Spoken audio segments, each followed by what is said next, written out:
ধন্যবাদ মাননীয় স্পিকার।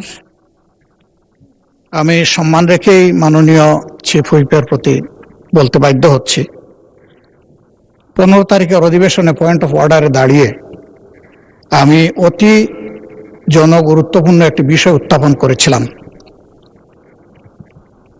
মাননীয় স্পিকার আমাকে পরামর্শ দিয়েছিলেন যথাযথভাবে নোটিশটি সাবমিট করার জন্য, তা আমরা করেছি।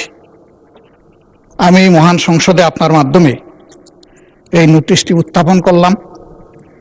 নোটিশের বিষয় হচ্ছে জুলাই জাতীয় সনদ সংবিধান সংস্কার বাস্তবায়ন আদেশ 2025, যেটা আদেশ নম্বর 1 এর অনুচ্ছেদ 10 অনুযায়ী সংবিধান সংস্কার পরিষদের অধিবেশন আহ্বান প্রসঙ্গে নোটিশে বিস্তারিত লেখা আছে।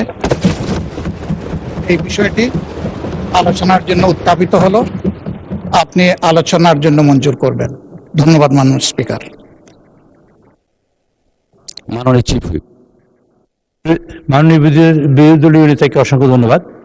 বিষয়টি এরকম, প্লিজ, বিষয়টি এরকমের যে মাননীয় স্পিকার, আপনি সবসময় সংসদে যে অর্ডার্স অফ দ্য ডে অনুযায়ী তারকা চিহ্নিত প্রশ্ন এবং 71 বিধি, এটা শেষ হওয়ার পরেই আমরা যে কোনো বিষয়ে আলোচনা উত্থাপন করব।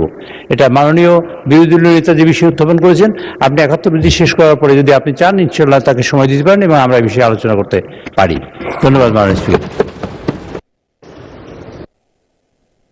মাননীয় বিরোধী দলের উপনেতা। মাননীয় স্পিকার, সেদিন জনাব স্পিকার বলেছিলেন যে আলোচ্য এই ধরনের কোনো বিষয় থাকলে এটা কেবল প্রশ্নোত্তরের পরেই হবে। আমি সেই মোতাবেকই দাঁড়িয়েছি এবং আমি মনে করি এটা আমার অধিকার এবং দায়িত্ব। আমি বিশ্বাস করি এটা আপনি এইভাবেই গ্রহণ করবেন। ধন্যবাদ আপনাকে। মাননীয় স্বরাষ্ট্রমন্ত্রী মহোদয়।